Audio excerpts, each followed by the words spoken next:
1분 1초가 아쉽죠. 상황이 이렇지만 그렇다고 공부를 미룰 순 없고 편입을 준비하는 학생이면 다들 같은 마음일 거예요.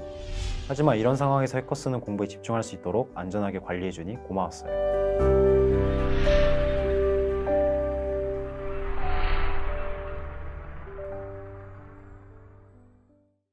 두 번째, 쓸 수 있어야죠, 당연히. 읽기만 하면 뭐예요? 어차피 논술 시험인데 쓰긴 써야 되죠, 종국에는.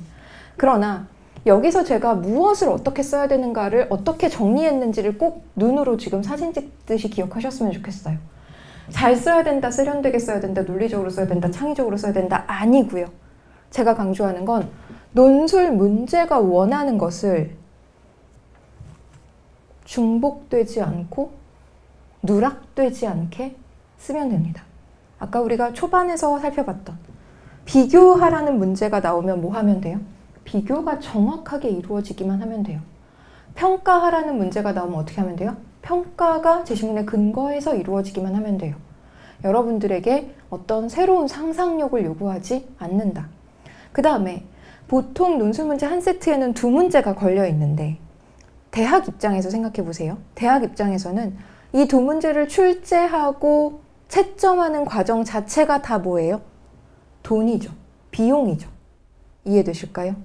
이거 하나하나 읽고 채점하는 게 대학 입장에선 다 돈을 써야 되는 일이잖아요. 사람 사서 써야 되니까. 그쵸? 그러면 이 두 문제의 답안이 내용적으로 겹칠 리가 있어요? 없어요? 없죠. 서로 다른 질문을 할 거 아니에요. 그런데 뭔가 내가 1번 문제에 대한 답이랑 2번 문제에 대한 답이 유사해. 내용적으로 유사해. 같은 얘기를 반복하고 있어. 이건 뭔가 내가 문제에 대한 분석이 잘못되었다는 것이죠. 그래서 논술 문제가 원하는 것을 중복되지 않게, 누락되지 않게 쓰시기만 하면 돼요. 문제만 한번 볼게요. 제시문 가나다는 공공성을 실현하는 주체가 누구인지에 대해서 서로 다른 해석을 하고 있다. 그 차이점을 분석하시오. 이게 이 문제의 요구사항입니다. 그러면 여러분, 이 문제에 대한 답안 어떻게 쓰실 거예요? 그 답안에 들어갈 내용이 뭐겠어요? 제시문 가나 다는 각각 공공성을 실현하는 주체를 가는 국가, 나는 기업, 다는 국민으로 보고 있다. 이렇게 쓰시겠죠? 그리고 서로 다른 해석을 하고 있다고 했으니, 그리고 국가라고 보는 이유는 이러이러하게 말하고 있다. 나에서 기업이라고 보는 이유는 이러이러한 근거를 들어서 말하고 있다. 다에서 국민이라고 보는 이유는 이러이러한 내용을 근거로 이야기하고 있다.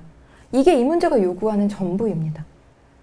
그것에 대해서 가와 다만 쓰거나 아니면 가를 두 번 쓰거나 하지 않고 정확하게 마치 표를 쓰는 것처럼, 표를 글로 쓰는 것처럼 쓰시기만 하면 전혀 문제가 안 된다. 답안이에요, 지금 보여드리는 게.